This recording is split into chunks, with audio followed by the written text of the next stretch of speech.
the Silver Screen City.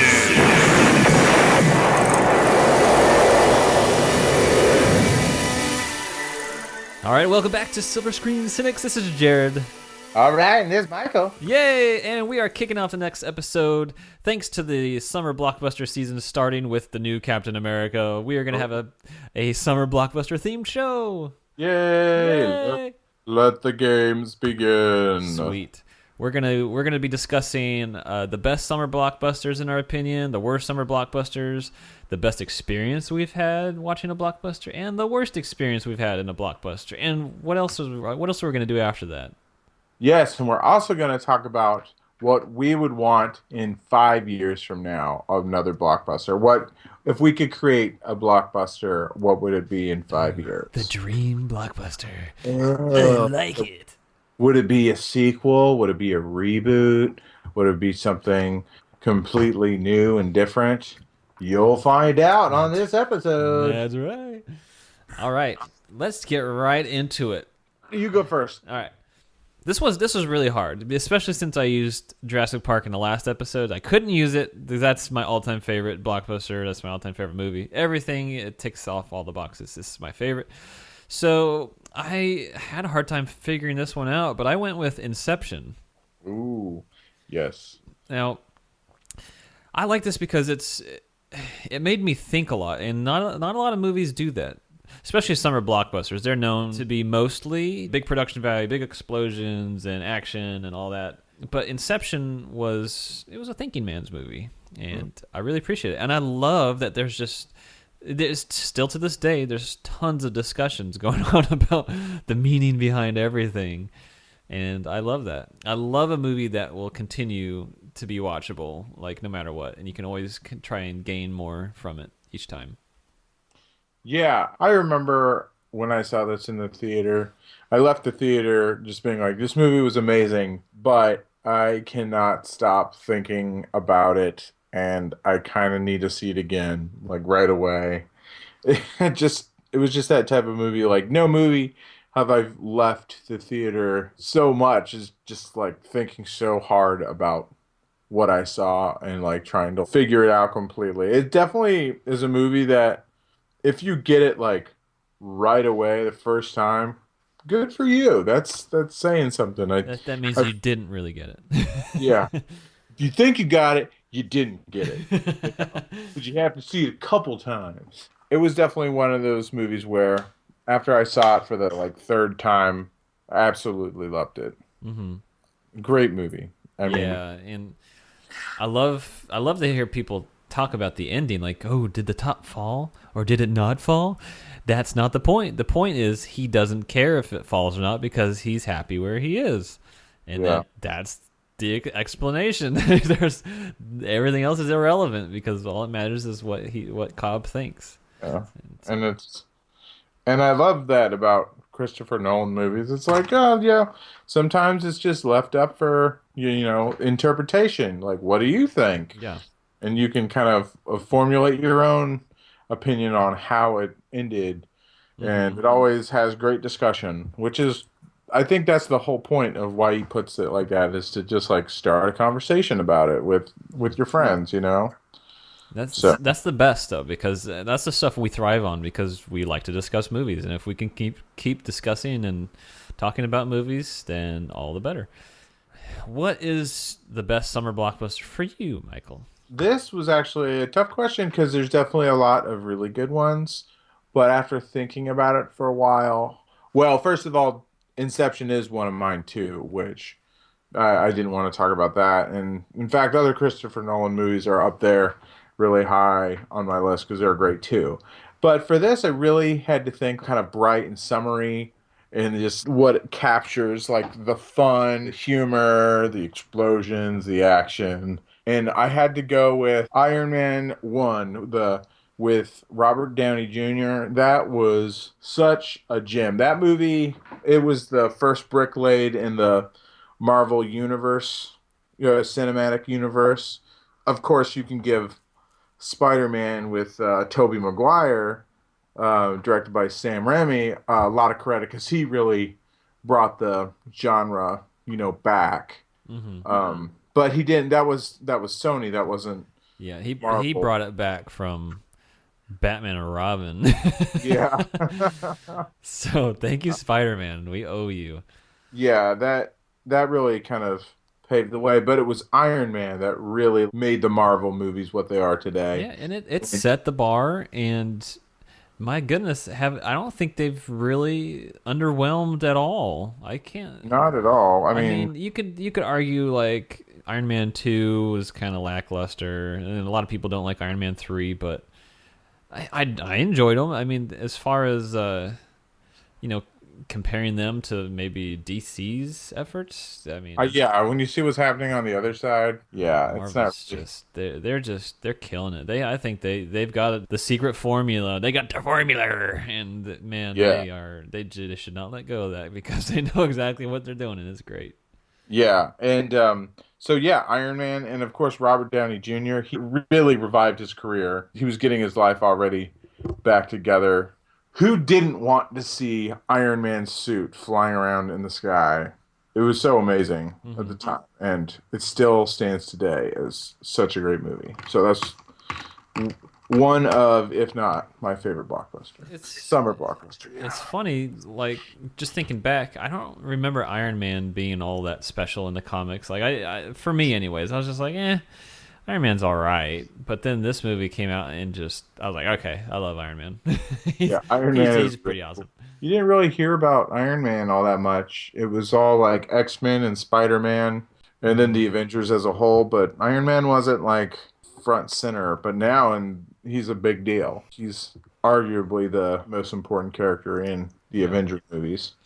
Yep. Arguably, okay. On to the worst. All Oh yes. right. Yeah, let's rub our hands a little bit. Let's get into it. Oh yeah. Let's do this with her voice. Oh, yeah. Is that little Marlon Brando you got going on there? Yeah. I want you part of the family. All right. The worst summer blockbuster, I put Transformers: Revenge of the Fallen. Ooh. Yeah, I mean, I give the first one sort of a pass, but it still is terrible.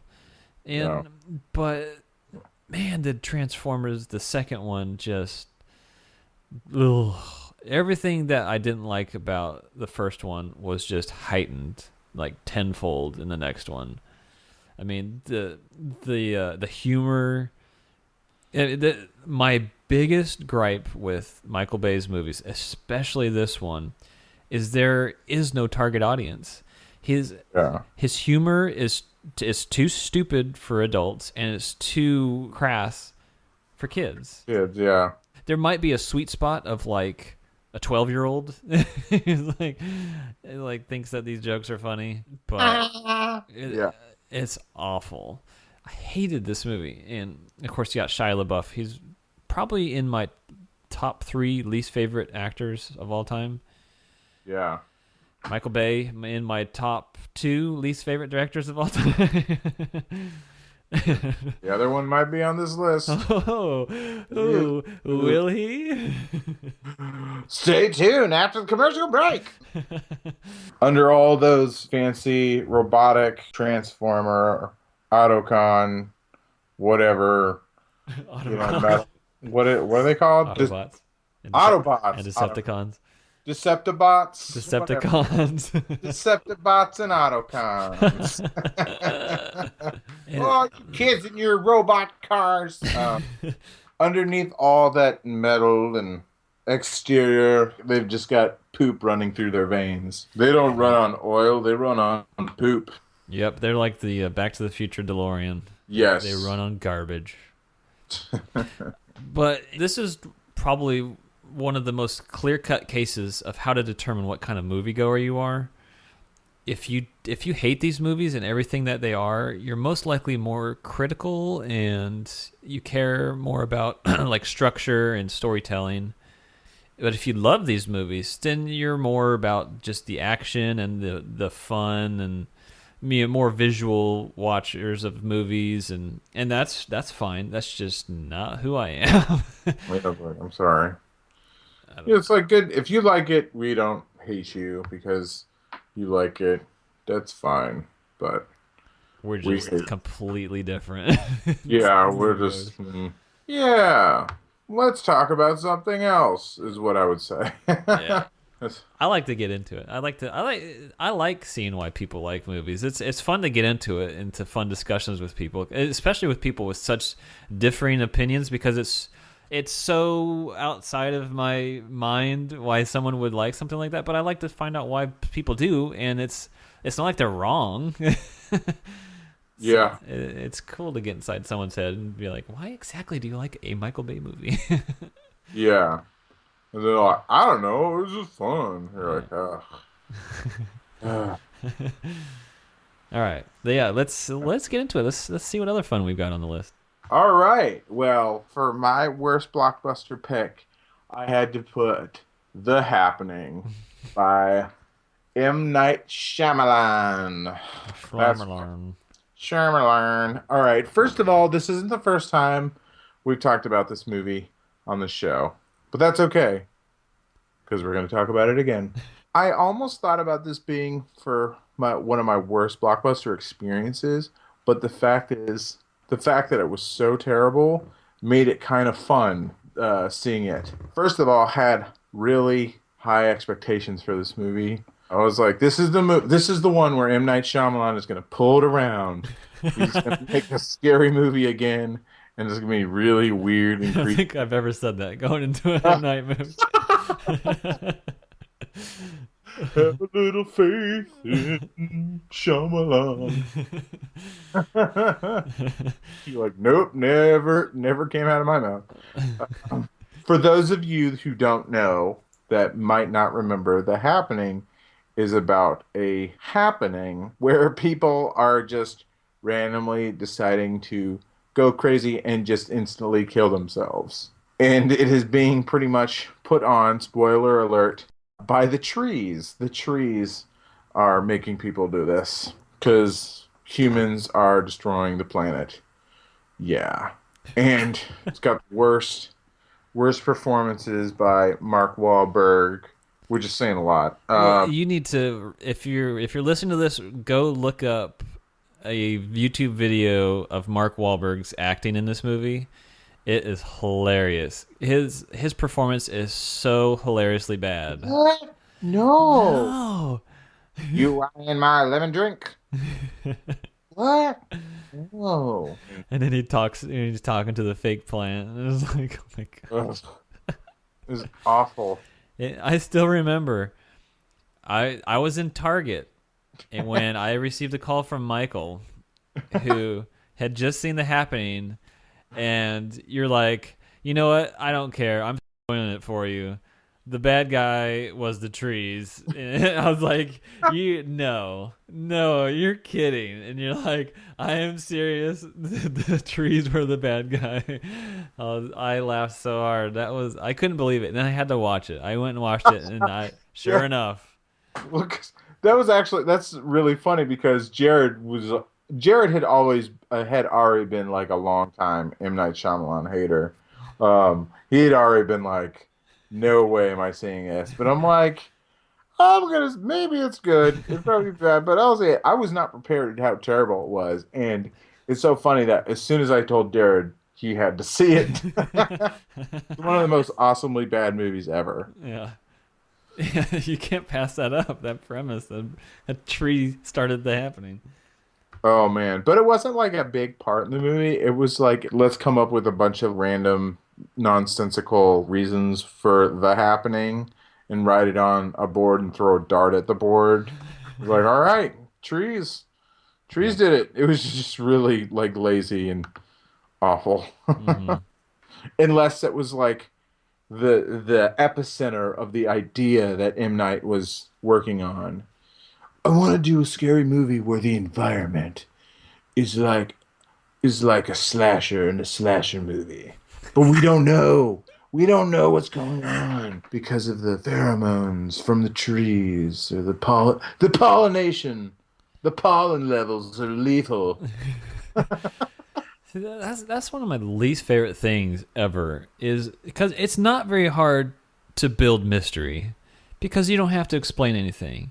So, he's done that before in his movies where he builds a mystery. He's like, I've been genuinely intrigued by some of his movies. It's like, oh, what's going on? And then he's just like, well, honestly, I've got no third act, so I'm up for suggestions. Anybody? Nobody? All right, well, we got to film it, so let's just toss it out there. And it's usually the dumbest explanation for anything. It drives me nuts. And this is one of them. The explanation was so stupid. I mean, it could have been cool if they had come up with a cool idea, but no. Whatever. Yeah. That was the biggest thing about how terrible the movie was, among other things. But yeah, that was one of the worst movies I've seen. It was so bad. I mean, there was such a renowned, like, everybody knew this was so bad in the theater that, like, it was really a comedy. It was really a comedy. We all embraced this movie as a comedy, and everybody was laughing through the entire movie. How ridiculous it was. And that doesn't happen very often because usually if people go to see a movie expecting something and it's not what they expect, they'll still just kind of like sit there and take it for what it is. But if they just completely turn it on its head directly for the first time watching it in the theater where everyone's supposed to be quiet, and it's a stinker. Yeah. Remember when we saw The Happening? Yes, that was the second happening when we saw The Happening. Yeah. It happened. That's it. It happened. All right. Now, for my best experience, this has to be something more recent because I don't remember a lot of my experiences from movies, from several years ago. So I went with The Dark Knight for best experience. Look at that. 2 Chris Nolan movies. Yeah. King summer quality. Yeah. The King summer quality. That's what I call them. So when the Dark Knight came out, I was incredibly excited. I mean, for one thing, there's been so much hype behind Heath Ledger and his death, and everyone wanted to. Oh, we got to see his final performance. His final full performance, I should say. And it was so intriguing just from the trailers, and so a lot was built up to this, and so I really, really could not wait to see it. And I decided to go see it in an IMAX theater. Ooh. Because I heard that they filmed action sequences in IMAX. And so I was like, well, I got to take advantage of that. And my goodness, was that amazing. It's so weird, too, because like probably 80% or more of the movie is just shot in this standard aspect ratio. But once an action sequence starts, like, it goes from your standard letterbox, and then it just, boop, the screen just suddenly is like, you're like looking up and down. It's almost gives you like vertigo, like especially like the whole opening sequence with the Joker and the bank heist and stuff. And you're just like looking down, and it was just like, okay, this is intense. And it added so much to the experience that I'll never forget that. That was so cool. Yeah. And it has to be true IMAX, because there's a lot of IMAX theaters out there that aren't true IMAX aspect ratios, and it's not the same. This one was just like, it was like a massive, massive screen, and it was just amazing. And the sound probably could have done some damage to ears because it was so loud. It was just great movie. Love that movie, and everything behind it just made it such a great experience for me. Yeah. For my best blockbuster experience, I really had to think about this. My absolute favorite, which is kind of a cheat, not really a cheat, but my absolute favorite blockbuster experience was when I was a kid, not too young, but I saw True Lies and Speed back to back at the drive-in with my dad.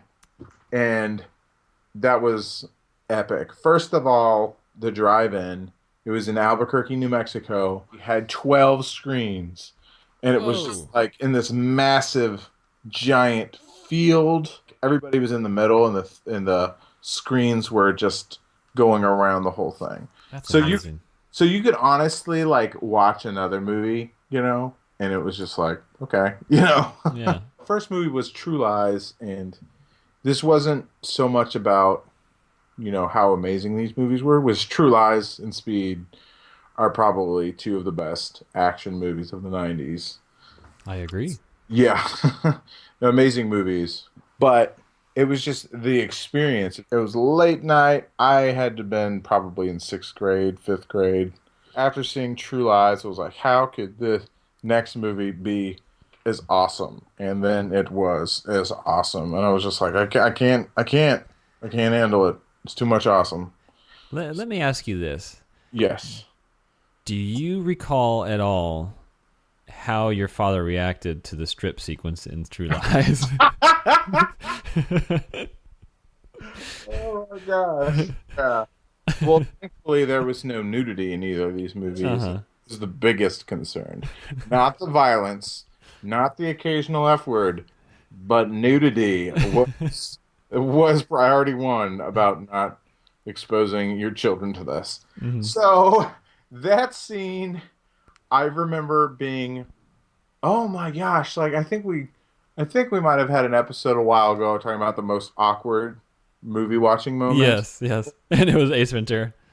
Oh yeah, that was almost as bad as Ace Ventura. Actually, should have been worse than Ace Ventura, but I was a little older. Uh-huh. I think I don't remember, but that was awkward.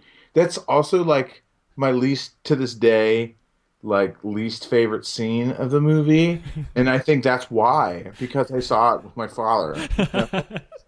It was like it was just like so awkward, and I don't think we said anything, and I'm pretty sure I was just like Don't look. a hand over my eyes and just kind of looking down, like. I mean, it was Jamie Lee Curtis, so it wasn't like, ooh, all right, Uh-huh. It was more like, ha, this is kind of funny. Oh my gosh. I don't think my dad really said anything. I think he was just like, oh God. So yeah, that was fun. I remember I've just found my sketchbook the other day because I used to sketch a lot of stuff for movies. And I used to submit them to like our local comic shop to try and win contests. I found one. It was, for some reason, this is besides the iconic bus jumping over the gap in the bridge sequence, or the gap in the highway. I drew the scene where Dennis Hopper gets his head cut off. I mean, it's like, We would like to recommend, dear Mrs. and Mr. Martin, we would like to recommend some counseling for your son, Jared. All right, let's go back to summertime fun and we'll talk about best blockbuster experiences. Oh God! All right, Jared. Worst blockbuster experience. oh goodness. This is hard because I don't see very many blockbuster movies. I usually see like the big budget and the good ones. I try to stay away from the bad ones. So my worst experience actually came from one of the good ones, and that was Harry Potter and the Deathly Hallows Part 2, the final Harry Potter film. Now, I love the movie. The only problem is I saw it I'm sure everyone else saw it with the same kind of major Harry Potter fans. And the problem with that is that you have all of these kids and teenagers who are so invested emotionally. The entire movie, people were sobbing. I heard lots of sobbing around. People were clapping, and Yeah, you can, Harry. I mean, this was like throughout the whole movie. For everything, people were like standing up. Let's give them a standing ovation because they can see us standing and clapping for them. Oh And man. throughout, it was so frustrating. 'Cause, I read the books. I was excited to see all these things, being realized on film, but it's never once has it manifested into an audible noise of any sort or any kind of physical reaction. I don't get that. And Yeah, people like jumping up and just like, yeah, throwing their fists up in the air and high fiving people. Oh yeah, yeah, we won, we're number one. It's a movie. Oh, fiction. Okay, you what's the can't you background? can't you can't interact with it. They can't hear us. So yeah, it stinks because I was so excited for the movie, and I still enjoyed it. I loved the movie regardless, but I'm forever every time I watch that movie now, I'm gonna have these memories of these annoying things, and this is such a big pet peeve of mine. When someone does something during a movie and a certain scene, if they say something or make some kind of comment, my brain will always remember that comment when I see it again. So it's like it's stuck to the movie forever. That's really sad and unfortunate when you're trying to enjoy a great movie or a movie you paid a lot for, and you're surrounded by inconsiderate, annoying people. Yeah. Does that bring us to your next? Well, yes, it does. My movie was yet another M. Night Shyamalan movie. What? What? This was when I still kind of liked him.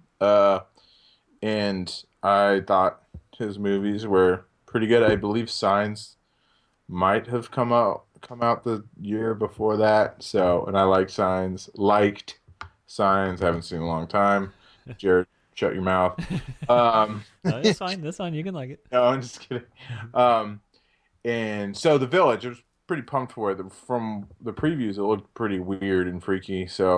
Um, so when I saw it in the theaters, we saw it on vacation, and there's these middle school boys in front of us, sitting directly in front of us, that laughed through the entire movie. In the scenes that weren't funny, that were serious. Basically, it was awful because they were laughing at Adrian Brody's character, who he was mentally challenged or special needs or whatever. Like he was not supposed to be like The comic relief. he was not comic relief. They were laughing at him the entire time of the movie, which thinking about it's kind of funny, but it wasn't, and it's not funny. The situation was funny. No, but it was so annoying, especially in these like pivotal parts where like the main character gets stabbed suddenly by this character by Adrian Brody, and like it was shocking, and like that was one of the most disturbing scenes of the movie, and they laughed through the entire thing. If you're seeing a movie and something is funny and you laugh, that's fine. That's not checking your phone messages or talking with somebody audibly about something. So it's like you can laugh at it, but just like giggling like a little freaking idiot through like inappropriate times, that's when it gets really not cool. So that was one of my worst times. I remember that movie back in college. That movie came to the Dollar Theater, and Jeremiah went and saw it, and he came back out right after that. Because everyone knows I hate M. Night. He's like, dude, Jared, you have to see The Village. He's like, seriously, you're gonna change your mind about M. Night if you see this. I was like, really? He's like, you're not gonna believe that ending, man. It was so good. So, and a few other of the guys were like, yeah, it was actually really good. So I was like, all right, I'll go see it. I went and saw the dang movie. I was so mad. I was like, are you kidding me? Are you pulling my leg? You thought I would like it? It was so stupid. I mean, the biggest thing is that it was so poorly marketed to look like a horror film or something scary. And it's not scary. It's anything but a scary movie. It's like a thriller. It is scary at first, but you find out pretty early on that the monsters aren't really monsters, and you're like, really? That's like the one thing you had going for you. Yeah. And then it just tossed that in the trash, and then the rest of the movie, of course, M. Night puts himself in it, and it's a stupid cameo for a stupid finale.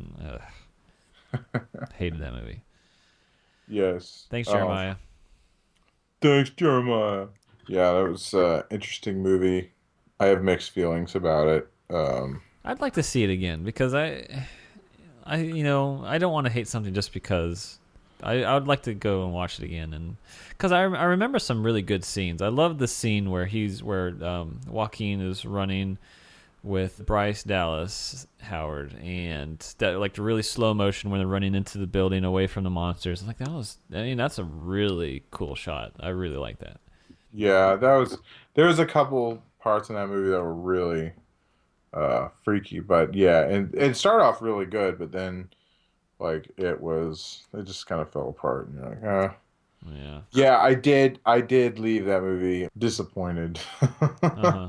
Oh, M. Night. I'm glad that Michael put two M. Night movies on here. Both negative. That's right. Yeah, because since we've come back, we haven't gotten to talk bad about Michael Bay or M. Night, and we kind of fit both of them on here. Yes, we had to catch up. That's right. So cool. That was our best and worst list for summer blockbusters. And a lot to look forward to this summer. And I can't even think of like I've been just like Civil War. Like I can't even think of a lot of the other blockbusters coming out. Ghostbusters. Ugh!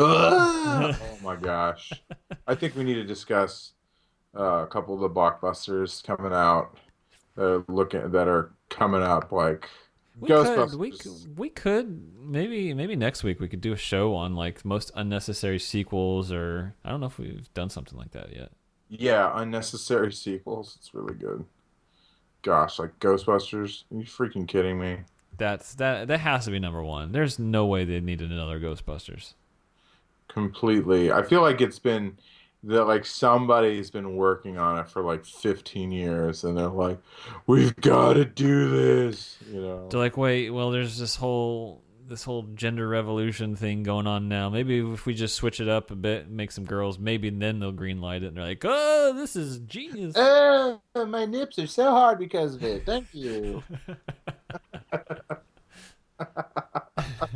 Oh gosh. Anyway. All right, that was our show. Thank you for listening. Yes, this was a fun one. Getting everybody ready for the summer movies. Yay! It's a good time. Good time to like movies. Yes. Tune in next time. That's right. Y'all have a good week. Bye.